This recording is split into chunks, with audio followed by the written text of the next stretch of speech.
penetration of the mind. So you penetrated my mind? With consent, because you asked. I didn't.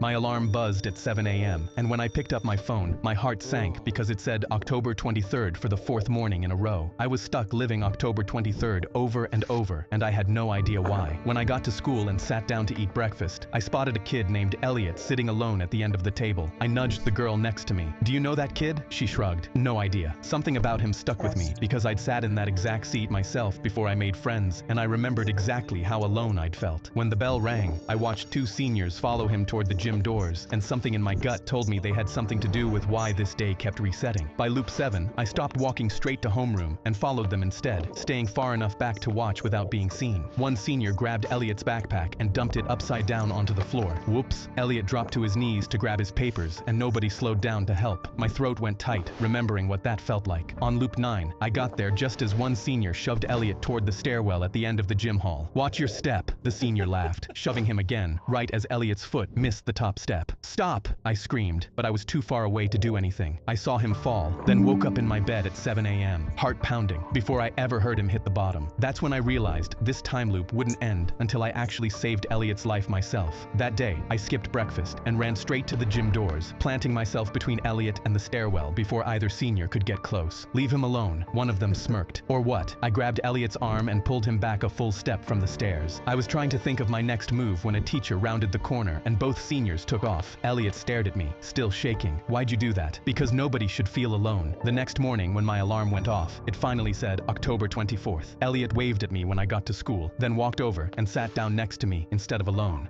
My alarm buzzed at 7 a.m., and when I picked up my phone, my heart sank because it said October 23rd for the fourth morning in a row. I was stuck living October 23rd over and over, and I had no idea why. When I got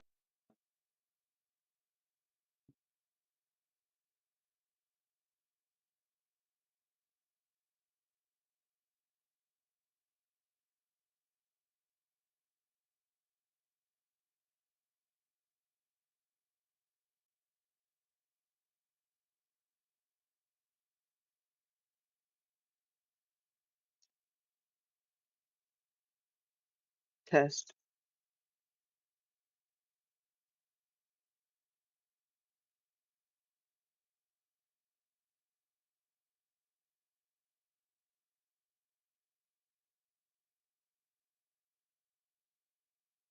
"Dad, pull over to that yard sale. They're selling a lamp worth $1,000 for $10, my son said, pointing out the window. I laughed. "You're 9 years old. How could you know that?" He immediately pulled out his phone and showed me the exact same lamp selling on eBay for $1,200. "See? When I pulled over, he ran out to buy it and made $990. I was really impressed, and that's when he said something that shocked me. "By the end of this year, I'm going to be making more money than you." I didn't know what he meant, and the next day, he showed me a printed list of 15 yard sales happening that morning. "Dad, I organized this list so we could go to all of them. These things are a gold mine." I grabbed the list and saw he'd sorted them by zip code so we could hit them in the most efficient order. I knew he wasn't kidding, because around his waist was a bag that had a spiral notebook, a calculator, and a small magnifying glass. He was fully equipped to spend all day looking for items to resell at a higher price, and I wasn't going to be the one to tell him no. "Let's get started." At the first sale, he walked past the furniture and went straight to a box of old dishes. He picked up a pink mixing bowl, flipped it upside down, ran his finger over a stamp on the bottom, and handed the woman $5. When she wasn't looking, he wrote down the profit in his notebook. Paid $5 for the pink mixing bowl. It was worth $92. The profit was $87. The whole time I thought it was just some childhood hobby, but within a week, he'd sold every single item